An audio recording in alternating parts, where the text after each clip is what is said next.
Hello दोस्तों, स्वागत है आपका मेरे चैनल उत्तराखंड नॉलेज हब में।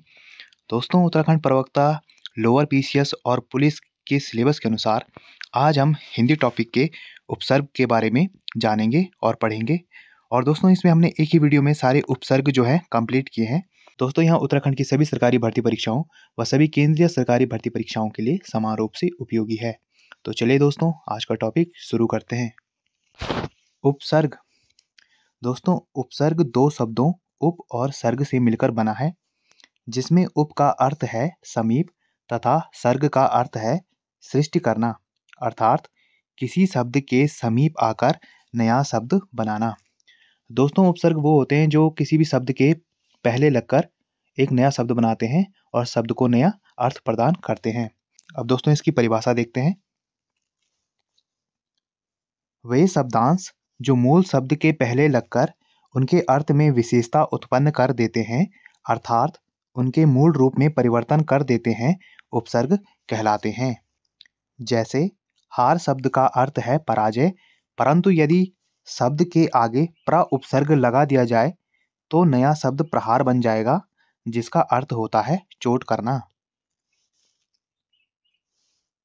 संस्कृत भाषा के उपसर्ग। दोस्तों, संस्कृत भाषा के उपसर्गों की संख्या 22 है। अब इन 22 उपसर्गों को एक एक करके देखते हैं। इसमें पहला है प्रति। प्रति इसका प्रयोग विरोध, सामने, बराबरी, हर एक, प्रत्येक आदि के अर्थ में किया जाता है। जैसे प्रति धन एक, प्रत्येक, प्रतिधन ध्वनि, प्रतिध्वनि, प्रतिधन अक्ष, प्रत्यक्ष, प्रतिधन उपकार, प्रत्युपकार, प्रतिधन निधि, प्रतिनिधि, प्रतिधन अय, प्रत्यय, प्रतिधन कूल, प्रतिकूल, प्रतिधन उत्तर, प्रत्युत्तर, प्रतिधन आशा, प्रत्याशा। अब अगला है प्र। इसका प्रयोग अधिक, आगे, विशेष, मुख्य आदि के अर्थ में होता है। जैसे प्रधन मान, प्रमाण, प्रधन योग, प्रयोग, प्रधन कृति, प्रकृति, प्रधन आचार्य, प्राचार्य, प्रधन बल, प्रबल, प्रधन सिद्धि, प्रसिद्धि, प्रधन ज्वलित, प्रज्वलित, प्रधन भार, प्रभार, प्रधन गति, प्रगति, प्रधन बल, प्रबल। अगला है दुर या दुस। इसका प्रयोग बुरा, कठिन, दुष्ट, हीन आदि के लिए होता है। जैसे दुर्धन भाग्य, दुर्भाग्य, दुर्धन दिन, दुर्दिन, दुर्धन घटना, दुर्घटना, दुर्धन बल, दुर्बल, दुर्धन व्यवहार, दुर्व्यवहार, दुर्धन आत्मा, दुरात्मा। अगला है सम। इसका प्रयोग अच्छी तरह, समान, संयोग, पूर्णता आदि के लिए होता है। जैसे समधनहार, संहार, समधन कीर्ति, संस्कृति, समधन योग, संयोग, समधन कल्प, संकल्प, समधनकार, संस्कार, समधन मुख, सम्मुख, समधन पूर्ण, संपूर्ण, समधन यम, संयम, समधन विधान, संविधान, समधन शोधन, संशोधन, समधन देश, संदेश, समधनधि, संधि, समधनसार, संसार, समधन कृत, संस्कृत, समधन पादक, संपादक, समधन ग्राम, संग्राम। अगला है दोस्तों निर या निस। इसका प्रयोग रहित, निषेध, बिना आदि के अर्थ में किया जाता है। जैसे निर्धन वसन, निर्वसन, निर्धन गुण, निर्गुण, निर्धन विकार, निर्विकार, निर्धन रोग, निरोग, निर्धन धन, निर्धन, निस्धन चल, निश्चल, निर्धन बल, निर्बल, निर्धन वाह, निर्वाह, निर्धन वास, निर्वास, निर्धन देश, निर्देश, निर्धन दिष्ट, निर्दिष्ट, निर्धन भय, निर्भय, निस्धन समधन देह, निसंदेह, निस्धन काम, निष्काम, निस्धन काशन, निष्कासन। अगला है अधि। अधि इसका प्रयोग ऊंचे, सामीप्य या श्रेष्ठ आदि के अर्थ में किया जाता है। जैसे अधिधन अक्ष, अध्यक्ष, अधिधन आदेश, अध्यादेश, अधिधनकार, अधिकार, अधिधन आत्म, अध्यात्म, अधिधन अयन, अध्ययन। अगला है अति। इसका प्रयोग अधिक, ऊपर, अधिकार, स्वार्थ आदि के अर्थ में होता है, जैसे अतिधन उक्ति, अत्युक्ति, अतिधन अंत, अत्यंत, अतिधन रिक्त, अतिरिक्त, अतिधन आचार, अत्याचार, अतिधन वृष्टि, अतिवृष्टि, अतिधन इंद्रिय, अतीन्द्रिय। अगला है अनु। इसका प्रयोग पीछे बाद में समान, गौण आदि के अर्थ में होता है, जैसे अनुधन ज, अनुज, अनुधन पात, अनुपात, अनुधन क्रम, अनुक्रम, अनुधन स्वर, अनुस्वार, अनुधन शासन, अनुशासन, अनुधन भव, अनुभव, अनुधन ज्ञा, अनुज्ञा, अनुधन कंपा, अनुकंपा, अनुधन ग्रह, अनुग्रह, अनुधन वाद, अनुवाद, अनुधन कूल, अनुकूल, अनुधन सार, अनुसार, अनुधन प्रास, अनुप्रास, अनुधन बंध, अनुबंध। अब अगला उपसर्ग है आ। इसका प्रयोग तक और समेत, विपरीत आदि के अर्थ में किया जाता है, जैसे आधन जन्म, आजन्म, आधन रक्षण, आरक्षण, आधन जीवन, आजीवन, आधन चरण, आचरण, आधन क्रमण, आक्रमण, आधन रंभ, आरंभ, आधन कर्षण, आकर्षण, आधन कंठ, आकंठ, आधन गमन, आगमन, आधन मुख, आमुख, आधन दान, आदान, आधन रोहण, आरोहण। अगला उपसर्ग है अब। इसका प्रयोग अभावहीनता, अनुचित या बुराई के अर्थ में होता है, जैसे अपधन अंश, अपभ्रंश, अपधन हरण, अपहरण, अपधन मान, अपमान, अपधन कार, अपकार,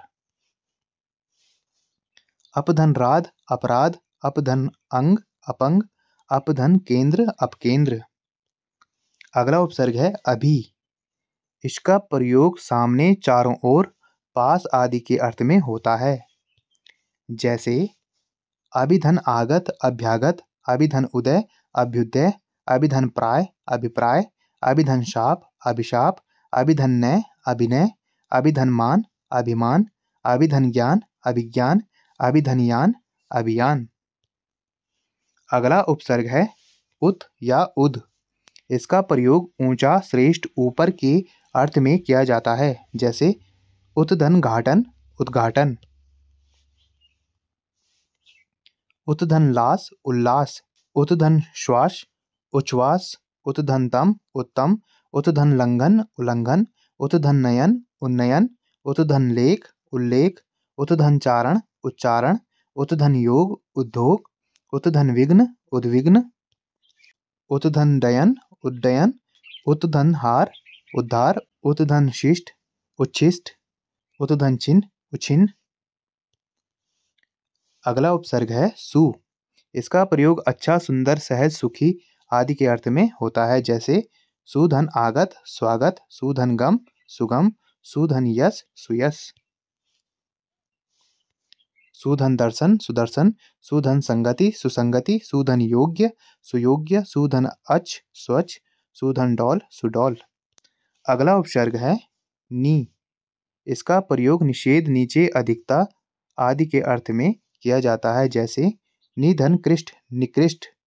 यहाँ पे निधन युक्ति था, जिसका होता है नियुक्ति, निधन रोध, निरोध, निधन वास, निवास, निधन योग, नियोग, निधन आय, न्याय। अगला उपसर्ग है परि। इसका प्रयोग चारों ओर, अतिशय, पूर्ण आदि के अर्थ में होता है, जैसे परिधन ईशा, परीक्षा, परिधन नय, परिणय, परिधन चय, परिचय, परिधन जन, परिजन, परिधन दर्शन, परिदर्शन। अगला है परा। इसका प्रयोग विपरीत, उल्टा, अनादर, पीछे आदि के अर्थ में होता है, जैसे पराधन जय, पराजय, पराधन मर्श, परामर्श, पराधन क्रम, पराक्रम। अगला उपसर्ग है अव। इसका प्रयोग पतन, बुरा, हीन आदि के अर्थ में होता है, जैसे अवधन मूल्यन, अवमूल्यन। यहाँ पे अवधन गुंठन था, जिसका अर्थ होता है अवगुंठन, अवधन गुण, अवगुण, अवधन तार, अवतार, अवधन तरण, अवतरण। अगला उपसर्ग है वि। इसका प्रयोग विशेषता, भिन्नता या अभाव के अर्थ में होता है, जैसे विधन उत्पत्ति, व्युत्पत्ति, विधन अर्थ, व्यर्थ, विधन आकुल व्याकुल, विधन आप्त व्याप्त, विधन आयाम व्यायाम, विधन स्मरण विस्मरण, विधन पक्ष विपक्ष, विधन देश विदेश, विधन कार विकार, विधन नाश विनाश। अगला उपसर्ग है उप। इसका प्रयोग समीप, छोटा, समान, सहायक, गौड़ आदि के अर्थ में होता है। जैसे उपधन करण उपकरण, उपधनकार उपकार, उपधन वन उपवन, उपधन स्थिति उपस्थिति, उपधन देश उपदेश, उपधन ग्रह उपग्रह, उपधन योग उपयोग, उपधन भेद उपभेद, उपधन नाम उपनाम। अगला उपसर्ग है सत। इसका प्रयोग श्रेष्ठ, सच्चा, अच्छा के अर्थ में होता है। जैसे सतधन जन सज्जन, सतधन शास्त्र सच्छास्त्र, सतधन आचार सदाचार, सतधन गुरु सद्गुरु, सतधन चरित्र सच्चरित्र, सतधन भाव सद्भाव, सतधन कीर्ति सत्कीर्ति, सतधन आनंद सदानंद, सतधन भावना सद्भावना, सतधन वाणी सद्वाणी। अगला उपसर्ग है प्राक या प्राग। पहले के अर्थ में इसका प्रयोग होता है। जैसे प्राक्धन कथन प्राकथन, प्राक्धन ऐतिहासिक प्रागैतिहासिक। अब दोस्तों कुछ और उपसर्गों के बारे में जानते हैं। जैसे अलम का प्रयोग बहुत के अर्थ में किया जाता है। जैसे अलम धनकार अलंकार, अलम धनकृत अलंकृत।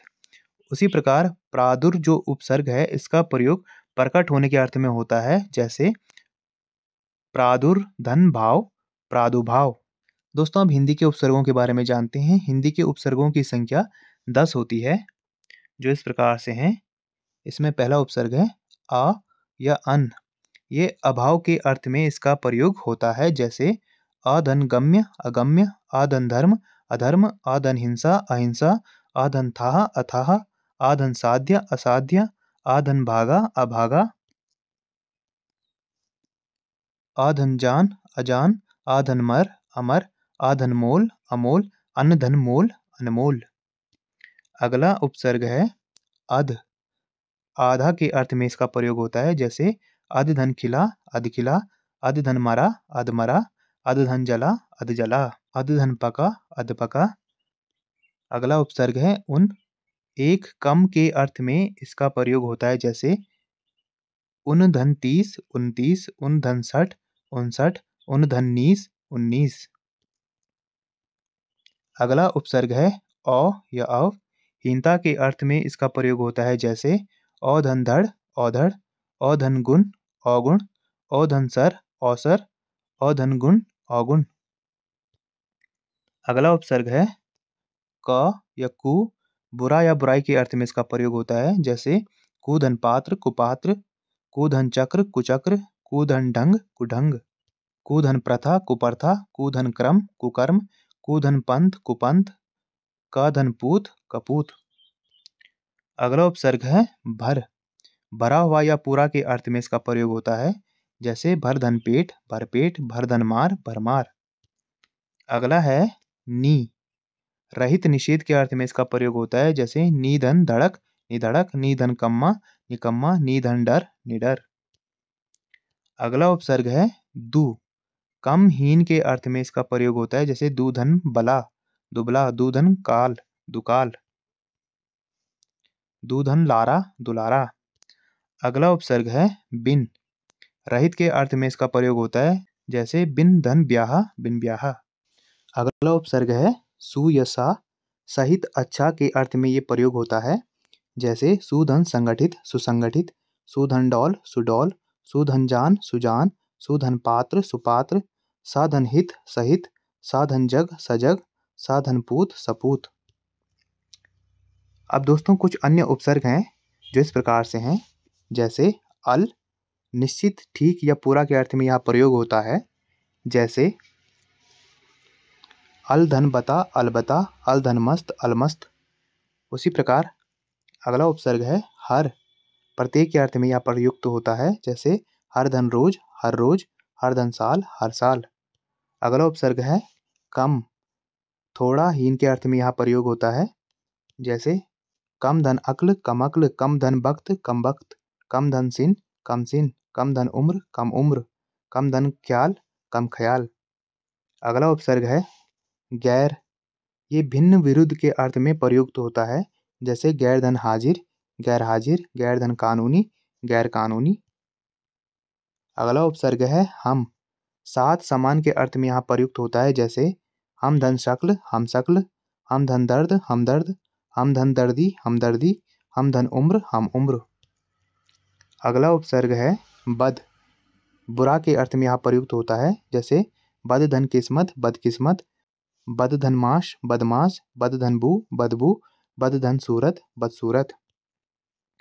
अगला उपसर्ग है बे। अभाव के अर्थ में यहाँ प्रयुक्त होता है, जैसे बेधन इज्जत, बेइज्जत, बेधन ईमान, बेईमान, बेधन वकूफ, बेवकूफ, बेधन रहम, बेरहम। अगला उपसर्ग है बर।